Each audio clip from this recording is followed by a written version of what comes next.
There's not very much that I need to say in this video about Bradford's account. It's pretty straightforward. I will first of all admit that this is a reading selection that in many American literature classes students find challenging, not really because of the content, but just because of how it's written. It is a bit dry. It's heavy on the historical information, but that's also part of its value. Now, we will soon be reading selections that kind of show I guess a more creative writing component of colonial life. But this is kind of a historical record that puts some of our future literature into a better perspective, into context. So it is important for you to read this, even though you may not find it highly entertaining. It should help you kind of appreciate some of our upcoming literature. You can also see kind of where America was to better, first of all, pick up on where it's going in the literature that we'll see, but also kind of appreciate what it was, see some of the changes in not only the people, but the cultures and things like that. But anyway, one thing I want you to pay attention to as you make your way through this selection, and if you've already completed it, just kind of brainstorm of what you thought while you read it. Did you find anything surprising about this account?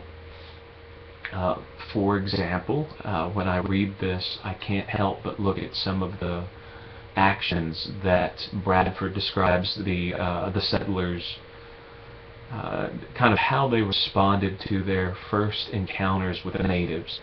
And I can't help but tell myself, you know, I wouldn't have done it that way. I would have done it differently.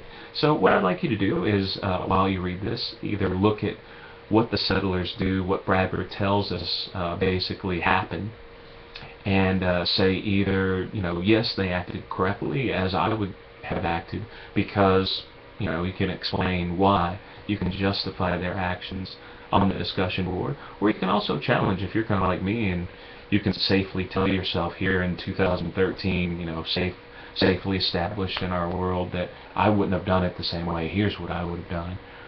But you can also do that on the discussion board too, and I look forward to seeing kind of what you think about the account here. One other thing I want to point out that's important about the selection: it gives us a glimpse at some of the at times kind of challenging but also admirable ability, record-keeping abilities that the Puritan settlements had. It's part of their lifestyle, and we'll explain in a future PowerPoint kind of why the Puritans were such good record keepers. But one reason we know so much about Puritan life in early America is because they did a really good job of writing that stuff down. And so here we are today, able to look at Bradford's account of the foundations of an American colony and the troubles that faced it. So I look forward to seeing your thoughts on the message board. If you have questions about the selection, of course, bring that up. But really, on this, I'm looking for just kind of a discussion about how the settlers may have acted in a way that makes sense to you, and maybe sometimes they acted in a way that didn't make a whole lot of sense. So, look forward to seeing your thoughts on the discussion board.